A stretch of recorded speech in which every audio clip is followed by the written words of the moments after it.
Horacio, how are you? Very good. Fantastic.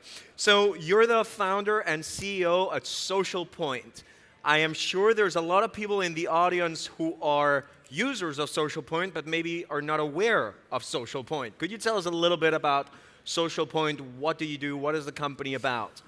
Yep. So hello, thanks for inviting me here. It's a pleasure to be again in the 4 years from now.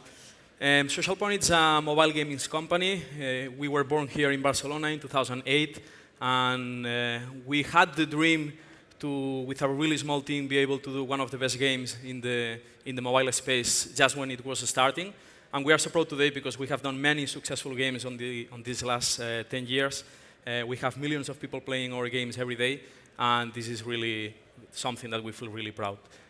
Is there maybe some games that some people in the audience may be playing when they're in the metro or the bus? I know many people we play have video done games like Dragon City, Monster Legends, World Chef. 3 weeks ago, we launched Tasty Town, another restaurant game. So many games. So fantastic. That's really cool. And you say billions of users. Millions. Millions. No. Okay. We are in the path to billions, maybe someday, but still millions. You're on your path. On your path. Fantastic. So these millions of users, many of them are outside of Spain. In fact, if I'm not mistaken, about 90 or 95% of these users are outside of Spain.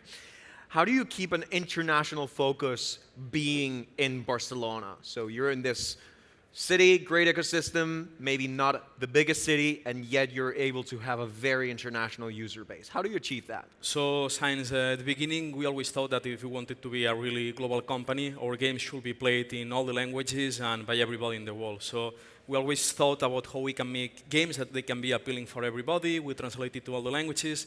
I think the platforms, Facebook, Apple, Google, they always make it easy to distribute our games around the world. But it has been with the deep belief since the beginning that if you want to make something really big, you need to think wide. So it was a statement since the beginning to be a real international company. And then, in order to do that, we always try to have the right mix between local talent, that there is a lot of great talent here in Barcelona for making games, but also we wanted to have people from different cultures of the world. So we have a lot of people from Europe, from America, from South America, even from Asia, in order to make sure that the way that we think on making games is wide, because the way that we play games here, it's different from the way that Asian people play games, for example. So we need to understand exactly how everybody plays if we want to make games that arrive to everybody. That's great. So you are able to achieve this global user base because of your vision, but also because of your team. Correct. Fantastic. Yes. What percentage would you say of your team is non-local? I think it's approximately 30 to 40%. 30 to 40%. Yep. That's pretty. That's we pretty are big. Now 350 people, and a lot of people it's from outside. 300 you are. Yeah. Wow. And we speak only English in the company. Well, for the jokes it's different, but yeah. The moment you get 2 Spaniards or 2 Italians, they're going to speak their local language. Yeah. And now that we're speaking about talent, you're doing mobile games, and I guess you do need a lot of developers in your company. As we all know, if anyone has ever tried to hire a developer in this room in Barcelona, we know how, in Barcelona or outside of Barcelona actually, we know how hard it is to get that talent because there's just a shortage of developers.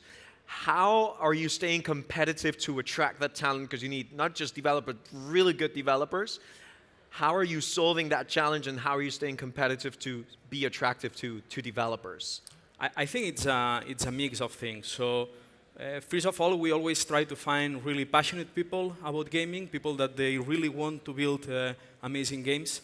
And there is a lot of people, luckily in Barcelona, that they love gaming. So it's a really good point to start. Then we have built a really strong culture in the last years that makes sure that we have the right playground to this talent to be developed, and we offer them the opportunity to make something really big, to give them, let's say, the space in order that they can grow as professionals, that they can learn from other really talented people. Our teams, they are created not just by developers. We have a lot of artists, designers, analytics people, and I think this is also an opportunity for developers to learn from all these, let's say, other skills and disciplines. It's not just pure coding. So one of the things that we are noticing lately is that in the all technological industry, profiles of people that they are able to do more things just rather than just one thing, they tend to be better in order to create really good products. And we are trying to build this really strong culture in order to create really small but autonomous teams in the company, that they have a really big ambition about creating something really big. We give them the opportunity, and I think this is one of the reasons that we have a good attraction of talent. Also, something that we have been doing always is that sometimes we bet on young people. So we have really experienced people that they come, for example, from the AAA industry, but we combine them with really young people that they really want to learn. And I think this mix is really good to create the right environment inside one team. So it's the product, you said it at first, and then the passion that people feel for the product, but especially like most of your answer was the culture, the organization, the way you're organizing your teams, that makes it really, really attractive for people to say, okay, I'm going to work for Social Point instead of working for someone else. I really liked as well what you said regarding the people that will learn other skills, this heterogeneity of skills. That's a very interesting topic. Correct. In our company, the only thing that we have is people, and they are everything at Social Point. So we need to make sure we have the best people and that they are working in the best way in order to create the best products. Otherwise, there is nothing. So it's something that since the very beginning we understood, and we put a lot of efforts trying to build this really good environment and culture.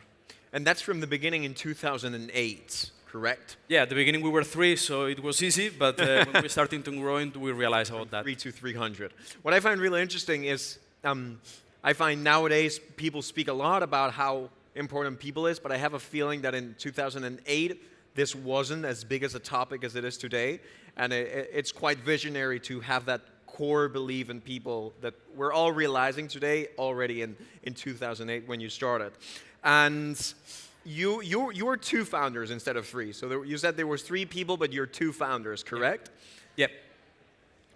So usually in most startup environments, people speak about, the ideal is 3 founders, right? Because if there's a disagreement, you will always be able to say 2's going to say yes and yours going to say no. But you were 2 founders and you still managed through that. How did you manage? Were there points when you had one idea and your co-founder had another idea and you had to find a compromise? How did you work through that? So it's true that at the beginning we were 2 founders, a year later we joined a 3rd founder. Okay. We have had help you take decisions? He was the CTO, so okay. We tried to always give him his space regarding all technological decisions. Got it. And about product, that we were 2 founders. I think we have been always aligned on how we interpret what a good product needs to be. And we have been always trying to challenge a lot each other. And if there is something that we are not, the both of us, really convinced, maybe that means that it's not good enough and we need to keep working. So this has been a way that we have been working in the past. And then, of course, we have split the company in different responsibilities. So, for example, he has been always more devoted to marketing, to monetization, to analytics, and to things related to make the business become stronger. And I was sometimes more related to the creative side of the game. So we try to divide and always to try to challenge each other in order to get the best. So what I hear here is more than having 3 people so that one can solve a disagreement. It's more really building that trust with that other person and knowing that he will take the right decision in his area of responsibility, rather than having to do everything absolutely together and disagreeing with them. It's just that trust with your co-founders. Exactly, totally like that. Trust is really, really important in small teams. That's fantastic. And also in teams of 300 people, I imagine. Yes, especially when they are done of independent small teams. Yeah. Fantastic. Now, Barcelona is actually pretty well recognized in the gaming ecosystem. We have international gaming companies that are coming to Barcelona to open an office or even headquarters and so on. Why is that? Because the market here is not particularly big. The market here is not, I'm sure there's a lot more gamers in New York or Seoul or Tokyo, even if it's for the sheer number of population there is. Why is Barcelona so attractive, particularly in this vertical? I think Barcelona is an amazing city. It's my favorite city in the world, not just because I live here, because... Makes 2 of us. Okay. And I guess a few more out there. So I think we have a special mix of culture, good weather, architecture. We value a lot the music. We value a lot the lifestyle. We have a great respect from everything regarding to art. And I think this is the right context where people feel passion about gaming. And I think here we understand that gaming is a part of art.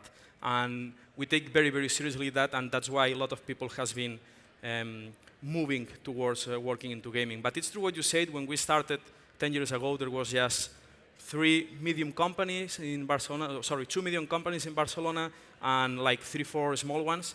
We started there. We were the first big company of achieving 100 people, employees, and I think we helped somehow to the world to show that great games they could be done in Barcelona. Then it's when a lot of people started coming, and really happily today there is more than 50 gaming companies in Barcelona, which I think it's really good for all of us because it helps us to build a lot of knowledge and expertise around making games. And I think that could be one of the drives and engines of creating even more employment and technology startup ecosystem in Barcelona. Because these things, they feed back on each other. Once there's a success case.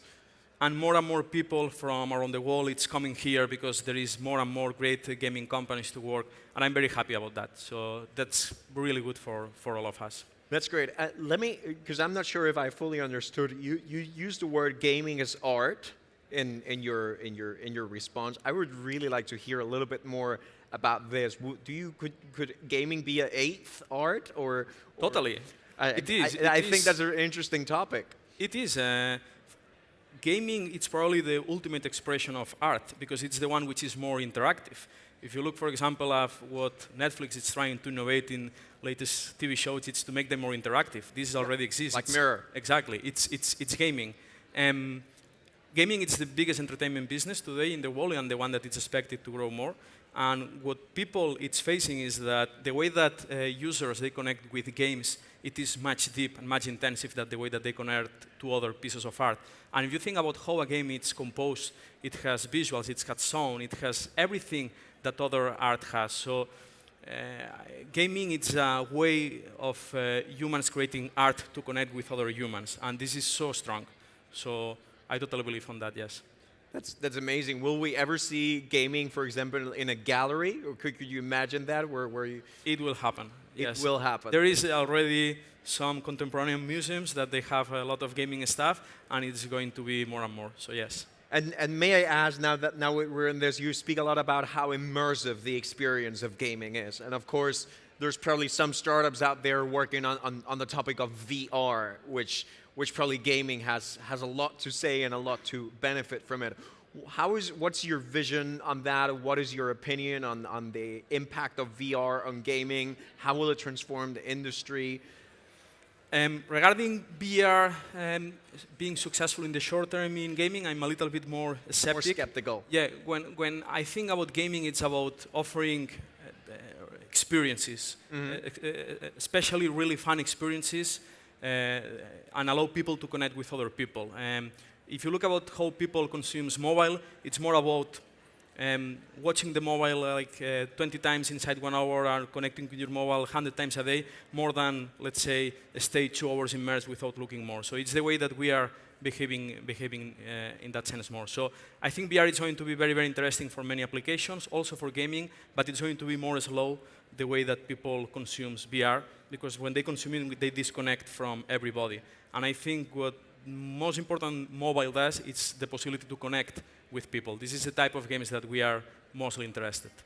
Great. So your opinion on VR, your skepticism because it's too immersive, maybe, and you isolate from the rest, and Correct. you're not connecting with other individuals, with other humans. Correct. And would you say it dehumanizes the experience a little bit? A little bit. Would you go that far? Exactly. Oh, that's so interesting. That's very interesting because that's my opinion, of course, but that's the way I see it. Of course. I that's why you're here. We want to listen to your opinion. I think it's very interesting. This especially said in a conference like this one where VR is a hot topic, or at least has been for the past years, and we see how we have you here giving maybe a bit of a contrarian opinion.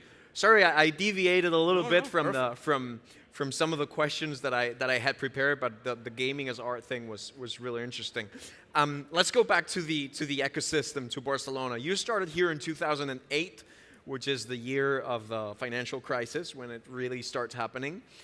How do you think that impacted both the gaming industry, and how do you think the ecosystem in Barcelona has evolved since then? What are the main events that have shaped the development of our ecosystem? Well, I think with any crisis there is an opportunity, no? Everybody say Great. that. And I think, at least for us, our dream was, okay, we can work from somebody else, but we have the opportunity to create something that has an impact on the city. And we thought that gaming was a really big possibility. A lot of platforms, they were starting to be open for developers. Facebook started, and then the App Store and the Google Store. And I think these were the big changes.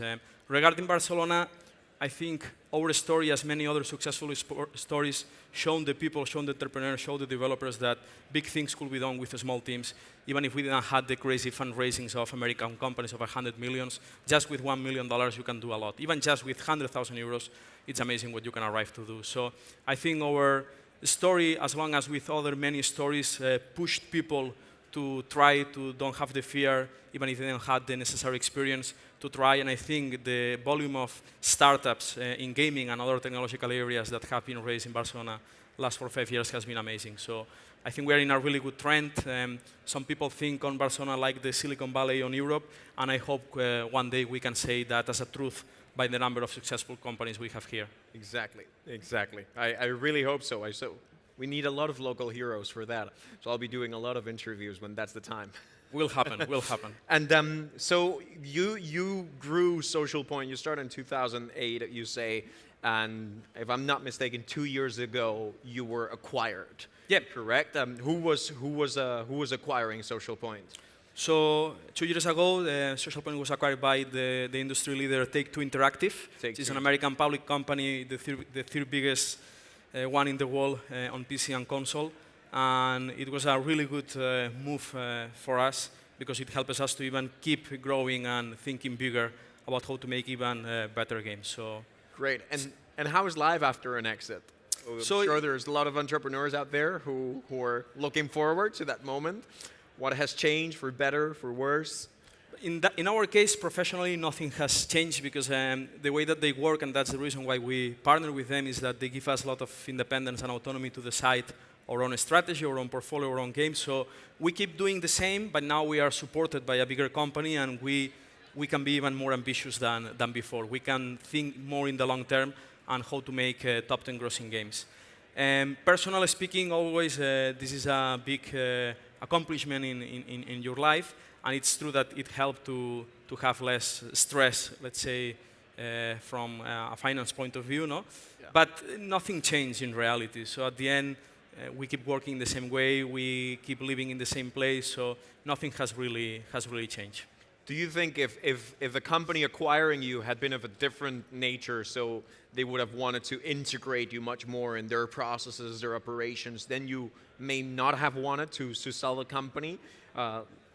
Do you think that is the case? Correct. We had people interested with this type of profile, which it can work for certain companies, but for us we understood that we needed here the freedom or independence of being able to think in ourselves and to decide our own strategy. And the way that they work it has been always like that with the rest of the studios and labels. And that was one of the key things for us to join them versus, for example, some Asian companies that they normally try to control a little bit more what their companies do. Fantastic. So if anyone is looking to acquire some companies, bear in mind that some entrepreneurs, they want to keep having this freedom, this correct independence to a certain extent, right? And when we were speaking about the ecosystem, it's one thing that happens when ecosystems develop. There's successful entrepreneurs like yourself who then become business angels or investors. Have you done that step? Have you become an angel at some companies out there and in the Barcelona ecosystem? We helped 3 startups, so we have helped 3 startups to raise some finance from us, but we have not been actively working as a business angels because we are now full committed to keep making games. but maybe it's something that could change in the future, and we'll be very happy to work more closely with all developers. Great. So it's more of a serendipitous thing. Yes, we were invited to participate in these 3 startups, and we were very happy because the 3 of them, they were very talented. But it's not something that we have been pushing forward just because I think of priorities, not because we don't like it. Are they in the video gaming space? No. As well? Okay. We cannot invest You cannot invest video in games. that space. Makes sense. It makes sense. It's part of being part of a public American company. Exactly, exactly. And do you still have time to play video games? That's a really good question, and I will say not as much as I would like. Okay. So, for example, last time I played a lot, it was Red Dead Redemption 2, and I had to tell my wife that I will not be with her like 3-4 days. So I had to ask for his approval. So it's hard to find all the time that I would like to have to play all the games, all the amazing games that are out there now. Because would you say that playing video games is a key inspiration or tool in order to get new ideas for new video games? Totally. Yes, it is really necessary. How? Just playing them all the time that you would like, it's really hard. Yeah, because you need to be focused on the ones you're creating. Exactly. I would actually like, because we still have a little bit of time, I see, so maybe I'd like to hear a little bit more about that creative process. As you said before, and your role was maybe more the creative part of designing or thinking that concept of the video game. How is that creative process for you? Because I'm feeling like I'm interviewing an artist instead of an entrepreneur almost. So, creative process is really the key thing, no? Is it very? It's the key thing for a gaming company. There is no standards you cannot follow. For us, the way that we see it, or that we have been trying lately, is that we try to imagine how successful games, how games are going to be in 4 or 5 years from now, because it's the only way that you can anticipate what really is going to be trending, you know? Of course, we do a lot of mistakes when we imagine games because who knows? The society is evolving in ways that we don't expect, and gaming, it follows this evolution. So we try to imagine how the games are going to be in the future. We try to understand also what people has been playing and how they have been behaving in the last years, and we try to create new experiences that they can be really fun, but that they are different from the people it's working today. So we have a lot of ideas about a lot of different games, purposes, themes. Do we think on pirates? Do we think on a restaurant? Do we think on things? And how to create a really fun experience about how to achieve a purpose. And then we start first prototyping in paper with a lot of ideas, a lot of mechanics, a lot of gameplays, puzzles, actions, everything. And when we have a lot of papers, we try to build what we call pitch or visions. We have lots of these pitch or visions. All of us in the company, all employees, we try to promote them, that they send their ideas, their pitches, and their visions, because sometimes an idea that one person has, when somebody listens, this idea starts evolving in something even better. Yeah. And we try to promote this spirit of everybody contributing to generate ideas. And finally, when we have visions that they are more developed and more pitched, we do prototypes. The prototypes are the key for everything. Until ideas are great, PowerPoints are great, but the reality changes when you build a prototype, you implement your idea in something that you can play, that you can interact. That's a functional prototype then. And then we try to find the real target audience of these prototypes to see how they feel.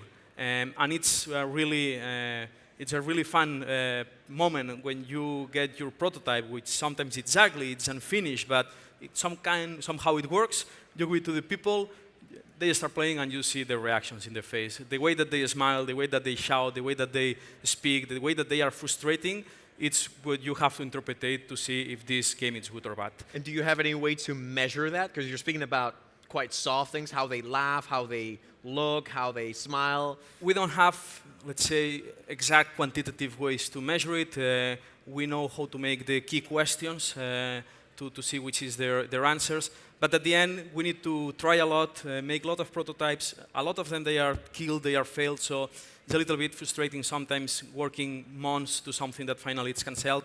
But finally, when we have a really good prototype, we see it, and then it's when we develop the full game and we launch it to the market. That's very It's a really iterative process. In gaming, we try to say that we need to be very humble because nobody knows the truth, nobody knows what is going to work a lot. What we are trying to do always is trying to surprise the user, and that's not obvious, no? That's why we need to iterate a lot and to test. I find it really interesting that you do the prototype, you do look at how people react to it, but you are not measuring it. And sometimes we may be a little obsessed with quantifying how many times is he going to smile or shout, and yet you can still learn from the user without that precise metrics that many people seem to be slightly obsessed with lately, right? We love data. We have been always pushing on data, and we have been one of the companies in the gaming space to have better analytics and to apply this data. But one thing is to apply data to a live game to optimize it and make it bigger. And the other thing is to evaluate if a creative process is working or not. We have done some mistakes in the past regarding that, and at the end, we understood that measuring fun with data and especially in a creative process, it doesn't fit together. It clashes. You cannot make games just based on data. You have to make it probably more based on feelings and on emotions. So it's different. That's very interesting. And one more thing, you said that anyone in the company can bring up their idea or their pitch, their vision for a new video game that's open to the whole company, so anyone can just have that visionary idea for the next blockbuster video game. It's something that we have been working a lot, especially during this year, because 5 years ago, some of our people, they were just waiting to, hey, what do we have to develop? And we understood that if we promote on them creating these ideas, the results that we have are much better, so yes. Fantastic. Now, we're running out of time, but I still have the machine gun section where I'm going to ask you quite a lot of questions, and it's great if you answer them really short. 1 or 2 words would be fantastic, and if it's a monosyllable, then it's chapeau. So, you ready for the machine gun? I'm ready. Fantastic. Who was your first investor? Family, fool, or friend? Family, an uncle. Fantastic. Have you ever pivoted? Yes, always. 10 times. Always. How many companies did you start before your current startup? 0. 0. Have you ever developed any video game before Social Point? Yes, 3. How did you celebrate your first client? Or your first users? Working until late because servers were down, too much clients in the first Oh, wow. That's a good problem to have. It's true. How did you celebrate your last funding round? Before the exit? In Ibiza. In Ibiza? Yeah. I would like to have been there with you. How do you celebrate your exit? How we will celebrate it? With family. With family? Yep. Okay, so from the Ibiza years to the family years, there's a bit of a change there, right? I like to see the evolution of the persona. Do you know the names of all your employees? Not 200 only. 200 only. Okay, there's still 100 that it's what my memory keeps. I cannot more. It makes sense. It makes sense. We don't blame you for that. Have you ever had double-digit growth in 1 month? Yes. Triple-digit growth? Yes. 4-digit growth? Okay. Wow, I was about to go like very big wow. Mentors, yes or no? Yes. Accelerators, yes or no? No. Did you receive public funding? No. Do you do your own presentation slides? Yes. Wow. What is the furthest country you have ever gone to sell or raise funding? London? London? Okay, that's just 2 hours. Yes. Fair enough, innit? 4 years ago, did you think you were going to be where you are now? No. No. Okay. Which is the most difficult negotiation you have ever done? The acquisition of Social Point. The acquisition. The acquisition, yeah. 3 key points for your startup success. Just 3 words. Innovation, fun, and creativity. Fantastic. What is the most important skill you look for in an employee? We look for passionate people, talented, humble, and open-minded. And partners, would it be the same? It's the same, yes. We will not change it. Are you looking at opening any other office? We don't are looking for open office, but we look to work with smaller studios around the globe. Fantastic. Mindfulness, yes or no? No. What is the secret of your productivity? You can't say drugs. No, Sorry, it's not drugs. It's, let's say, clear mind, clear ideas, prioritization, and being fast. And you don't need mindfulness for that, No. clear mind. That's fantastic. I want to learn more about that, but that will be in another interview. The key is to sleep well. If you sleep well. I agree. Who would you like to have dinner with one day that you have not had dinner with? With Tim Cook. Wow. And what do you read to get the news? Flipboard. Flipboard, fantastic. Do you want to finish this confession? Yes. That's great. We're done. Thank you very much, Horacio. Pleasure. Real pleasure. Thank you. Big round of applause for Horacio, our local hero. Wonderful.